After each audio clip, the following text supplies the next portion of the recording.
welcome to Driven, brought to you by Big Brand Tire and Service. We're here in Austin, Texas, where we just opened 7 new Big Brand Tire and Service locations. I'm your host, Bailey, and I'm joined today by Texas women's basketball players Rori, Harmon, and Aaliyah Moore. Hey, y'all. Hi. Thanks for being here. Thanks for having us. I want to know, what was it like going from playing in high school stadiums to the Moody Center? Well, yeah, I'm from Moore, Oklahoma. Like, it's not a crazy small town, but it's pretty small. Nobody usually knows where or what that is. But my school was one of 3 big, like, high schools in that area. And so we had, like, a decent amount of fans, I will say, in the most humble way possible because of me. Like, I'm sure Rory can say the same thing. I was, like, not a monster, but I was... I think you were. What's the word? Like, I was a special talent. Like, nobody in Oklahoma had ever been that good. Mm-hmm. So everyone wanted to come out and watch me play. Out. Yes. So we would kind of, like, pack out stadiums literally because of me. So that was cool. Wow. But then coming here and we going from Cooley to Moody, like now we have so many fans in Moody, like it's insane. Last night we had a big student section, which we hadn't had in I think 3 years. So it's pretty cool being able to play in front of people that appreciate how much hard work you're putting in. Like those people would not come and watch us play if we weren't good, just being completely honest. And so I think coming from high school to now, it's just nice to have fans there, not just to watch me, but also like everybody. And it's a big community, so it's pretty cool. Yeah, I came from H-Town, so Houston. So I'm from Texas, and so being able to stay home was a really big decision for me when choosing my college. And I came from a big area, Cypress. I'm pretty sure it's familiar with people who are from Texas or around the area. But we had same with AMO, like there was a couple of us on my team that brought a lot of attention. We were some big name stars during that time, and transitioning. My first year, we were at Frank Irwin, and so it's like a huge dome. It's Gnats everywhere. Actually not there anywhere. Yeah, Gnats everywhere. It was super old. It was like the first building they had where they're playing. So that was our first year. It's no longer there anymore. It's a complete just grassland. They broke it down like a couple years ago. So now we're in the Moody Center, and it's like night and day. Like to see, and just the shift of like women's basketball during that time. Like Irwin held like thousands and thousands of seats, and it was like it made it seem like nobody was there, which kind of nobody was there. But now we're in Moody, the space is more confined, it goes up more than out. And women's basketball has been like on the rise and to come up the last few years. And so I think that change is just like, it just makes you realize how important like sports entertainment is, and just important how much women's basketball has gotten better in those times. And I just truly do enjoy, like last night, like we had so many like students there. We hadn't had that in a while. And then we have all our season ticket holders. And just with this weather, like I'm very uncomfortable with, because I don't really like it. But with this weather, it just means so much that people are still willing to come out and just watch us play. What a time to be alive. What a time to be in women's basketball, right? Yeah. It's like, I'm definitely thankful that I'm going through it right now. It's pretty cool to be living in this, where the rise of women's basketball is insane. Yeah. Oh. Yeah. Good for you guys. Well, the road to success is definitely a windy one, right? Yes. So we all have speed bumps and potholes, but ultimately, you got to just keep trucking and bounce back. And you ladies are the shining example of that. You're super inspiring. And I'd love to learn a little bit more about what drives you to be so successful both on and off the court. So I'll kick off our first episode of this show with a segment called Mechanics. What are the mechanics to your success, and what do you attribute most to how you got to where you are today? Whoever wants to go first. Okay. What mechanics to my success? I think just in the back of my head, just knowing just how I was raised, just knowing anything that I do and anything that I strive to be great in, that it's possible with just some hard work and passion and confidence. My dad and my mom, they instilled that in me at a young age. And I would say just going back to the fundamentals, just falling back on your habits is a lot of the time what I think about. But that's basically my mechanics and where I am now.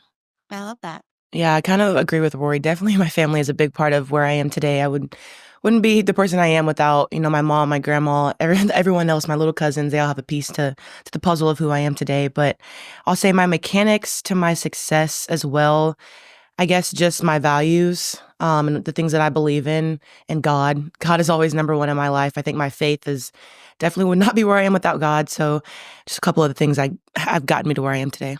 That's awesome. That's great advice. It's like keeping true to who you are, your roots, your foundation. No matter how big you girls get, you got to always remember that, right? Because otherwise you're just like detached, just floating up in the sky. You got to stay grounded. That can happen pretty easily. You know? I live in LA and I feel like most of the people there are not grounded. So it's super important to stay true to yourself. So my next segment is naturally about the speed bumps and potholes because you can't have success without them. What has been your biggest challenge on the road to success? Okay, I'll go first. I would say one of my challenges definitely was tearing probably my ACL my sophomore year. And then I've since then kind of battled injuries and learning how to play through that and then keeping my faith through all of that. Because when things get really hard and really low, and I know Rori can attest to this as well, like it's really hard to find the light and want to just keep pushing because we both love the game.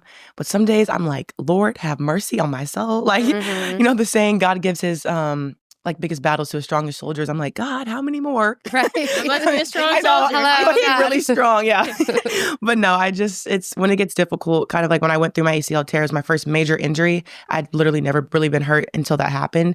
And so getting something that you love and that you've been doing your whole life taken away from you that quickly, you kind of grow an appreciation for the game and an appreciation for your teammates. And you kind of realize a lot being on the sideline. But that's definitely something I would say was kind of a major point, or not a setback, but just a little bump in the road.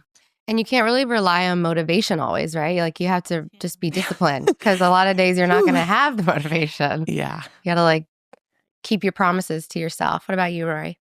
You know, I did the same thing recently. This past season, I tore my ACL 12 games in, and it's like, you know, it's not a mistake or anything that's crazy that happened in your life, but it definitely is something that's pretty traumatic. Especially when this is what you've done every day for your whole life, and it gets taken away from you for like about 10 to 12 months. And I think just similar to Amo, I truly did lean on God and my faith at that point.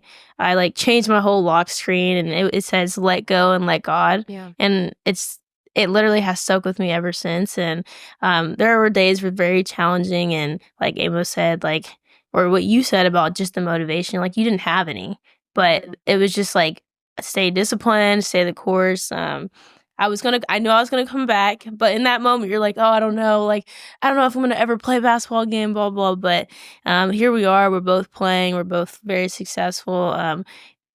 Yes, you still have those like mental battles. Yes, you still go through some injuries, some nicks and knacks. But I think just what she said about just leaning on your teammates and leaning on faith, it definitely helps in the long run. That's great advice.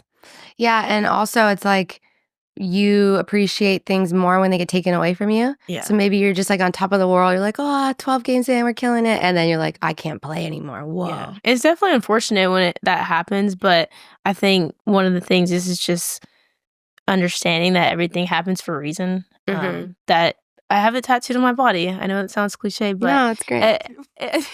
You both do. But it's just, it literally, that is something that I firmly believe in. Like, things truly do happen for a reason, and we may not find out the next day. Right. It just may be in the future, but I think you just got to keep pushing. It all makes sense one day. Yeah. That's super true. The older you get, you look back, you're like, oh, wow. Yeah, I think sense. Mine happening my sophomore year, and I'm a senior now. Feels like forever ago. It's just crazy to like look back and think of all the lessons I've learned since then as well. And I've grown a lot from then. So it's almost like it was a blessing in disguise. Like I don't wish that it would have happened to me, but I think it made me a better person and basketball player. You kind of need to go through trials and tribulations, potholes. Otherwise, you just don't really appreciate it, or you lose sight. Same thing going back to like staying grounded. Sometimes you need to go through those hard times. Yeah, for sure. Awesome advice, girls. So thanks for sharing. And now the best segment is called Stacking Success. I want the audience to learn more about your journey, and each block has a question. So the winner gets 5 free oil change gift cards to give to your family, friends, or someone that you just think could need it, a student, you know? I'm kidding. Okay, well, you just get free oil changes for life, you know? So each of you will answer 3 questions. And then after 3 questions, try to pick one that'll like knock it over, because we don't want to be on syndrome. Okay, gotcha. Or I'll just knock it over. Okay, so go ahead, Aaliyah, pull a block. Don't mess up. Oh, God. You're about to mess it up. Bruh. Okay, there you go. Oh, Lord. First one. That would be so funny. Did you know one reason Big Brand Tire and Service is so successful is that they offer first-time drivers a free oil change, a free tire rotation, and instruction on how to install a spare tire, check your air pressure, and interpret those annoying dashboard lights. First of all, I could have used this. Right? So any first-time driver, you just bring your license in and they do this whole there's a package, where they just give you a bunch of free stuff and teach you about your car. That's nice. So what was your first car and did you love it or hate it? My first car was a 2013 Hyundai Elantra. A red one. And I'm going to be honest, I loved it. I called it Little Red. It got me through some times, okay? That car never really gave me issues. I only had maybe a couple tire issues. But that was it. That was my car. A good car. Yeah, R.I.P. Little Red, but always in my heart. Well, now I want Rory to answer the same question just because I feel like that's a fun question. I'm not gonna lie, I had quite a small car. I had a 2016 Fiat. Okay. So it was a 4-door. Okay. Luckily. I don't think my parents would put me in a 2-door. Just for safety reasons. But honestly, I really liked it. Even though it was 2016, I got it when I first started driving, which was about 2021. Yeah, it's not too old. Yeah, so, I mean, it got me around campus. It was easy to park, easy to weave through the road, and it gave me no troubles at all. So I would actually say R.I.P. I don't have it anymore. It's you have a soft spot for them. And you're just so happy to be free and driving that you don't really care as long as it gets you to point A to B. Yeah, I don't think I realized because a lot of my friends will have car troubles, and I'm like, thank God I never had to deal with paying $500 or to $1,000 for something. Yeah, they need that Beamer, and then they're just shooting themselves. Thank God. In the foot. Okay, go ahead, pull it black, Rory. Oh Lord, let me not mess up. Easy. Okay, let's get to this. All right, got it. Okay, what's your pregame ritual? Do you have one? Okay. Yes, in a way. I do have a pregame ritual, but it's not really that super. It's not. I don't have to do it all the time, but it is something that's routinely. But I get to the gym and I shoot my shots about an hour and 45 minutes before.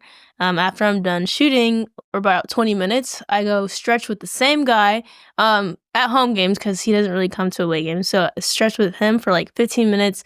At that same time, we end at the same time. We also drink the white Gatorade. So the what is it? What's the flavor? Glacier? Oh, okay. Yeah, that Glacier. So we both drink that because we've found a love for it when they're super cold. And I also eat a Rice Krispie during that time. So that actually is a ritual right there. I'm like, are they paying you Gatorade and Rice Krispies? That's funny. But yeah, so I do that, and then after I just put my ankle braces on at the same time and go on the court at the same time. Okay, so that's ritualistic. But you don't feel like if you don't do that, all of a sudden you're not going to be able to play? No, okay. I don't know.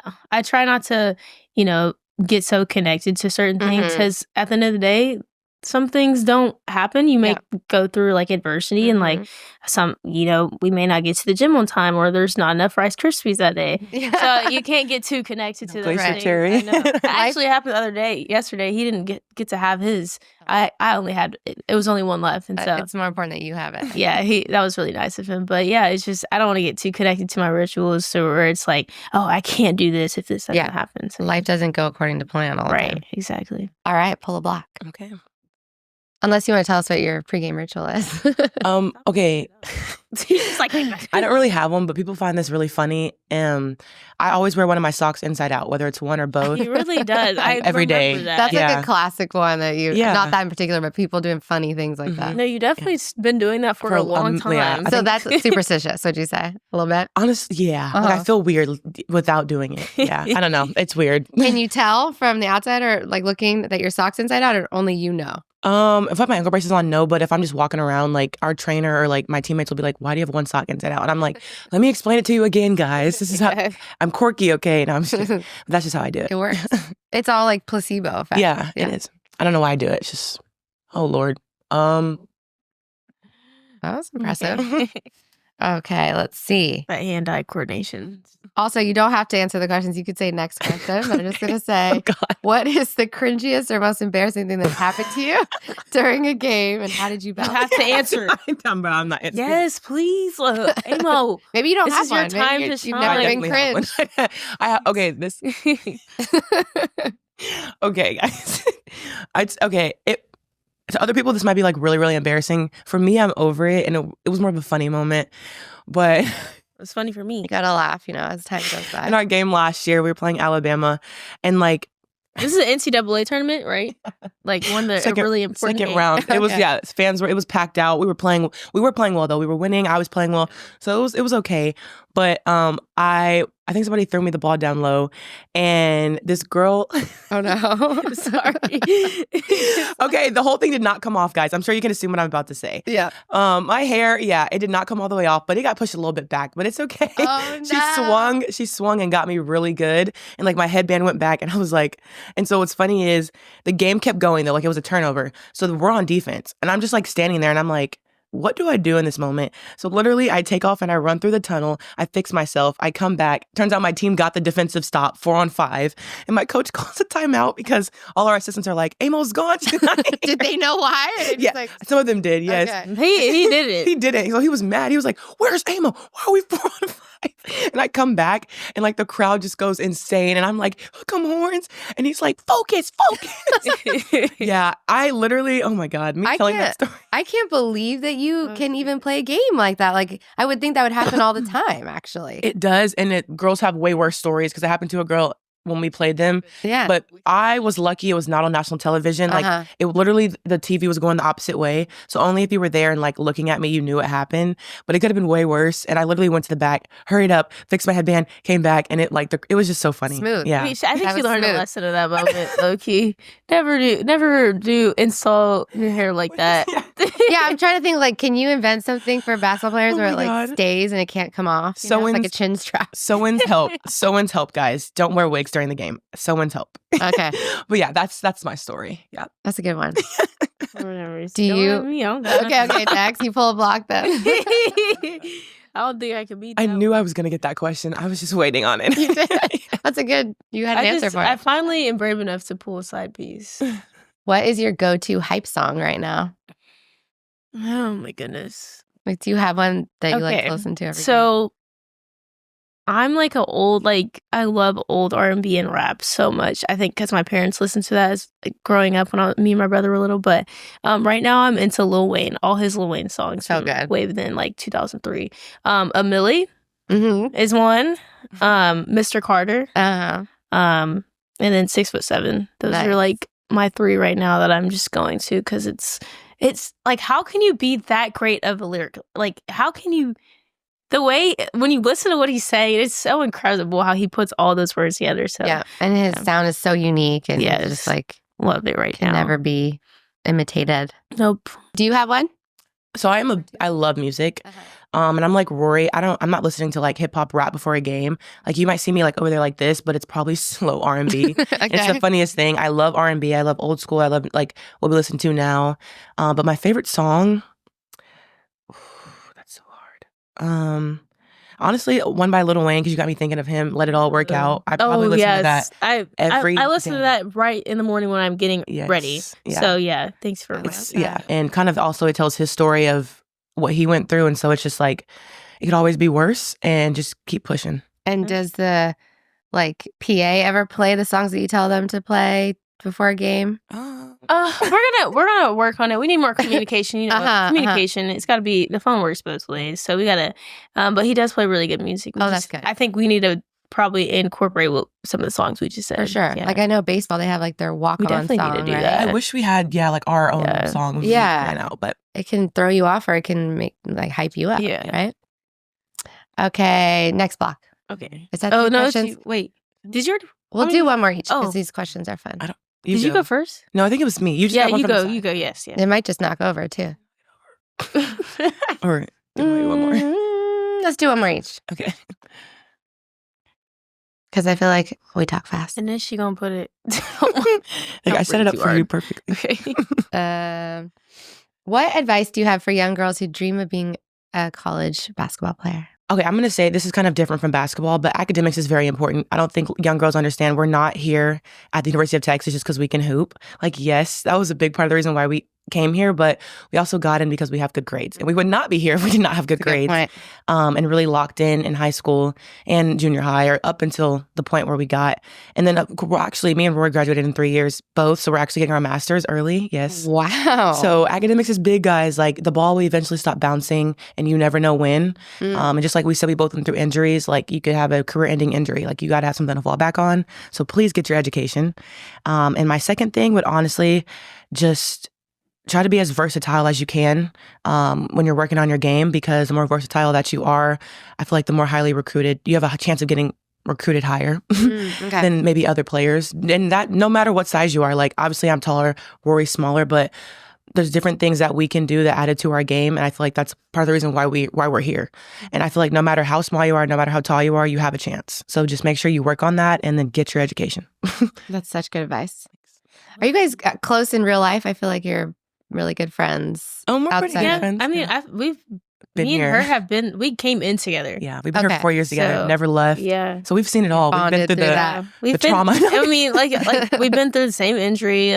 We've seen the same team. Like, we've seen people leave and come. And so, yeah, with our positions too. She's the 1, I'm the 4. Oh yeah, with how our system works, very is, like with our coach and what he does with the motion, like 1 and 4 have to really like be locked in. She passes in the ball. Yes, I'm reading the ball. I'm reading off her a lot. Like, we're the 2 at the top of our offense. So like whatever she's kind of doing, I have to read off of. So I feel like we've always kind of had good chemistry. Because if we didn't, I don't think any of the offense would work. But we've also had our fair share of injuries where we haven't had too many like games played together, which is annoying. But I think we've maybe played 1 season full of games together. Like either I've been hurt, she's been hurt. Like, funny enough, but our chemistry, like on the court, it's really good. It's just what happens when you have good basketball players playing together. Basketball IQ, it helps. And you guys are both getting your masters. Is that what you said? Yeah. That is so impressive. What are you studying?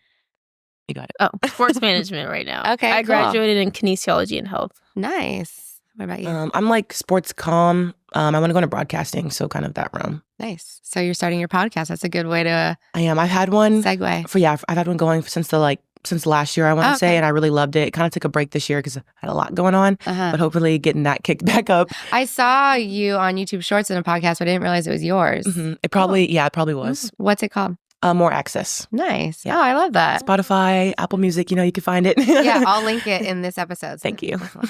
Okay, let's do one more, Rori, and maybe try to knock it over. Like, pick a really risky one. Well, let me try to get this one. Oh yeah. Oh, it's for okay. Maybe not that one. Yeah. Well, at least I got mine. Nice. Okay, what's your secret weapon or a move on the court? Are you known for like a particular move or skill?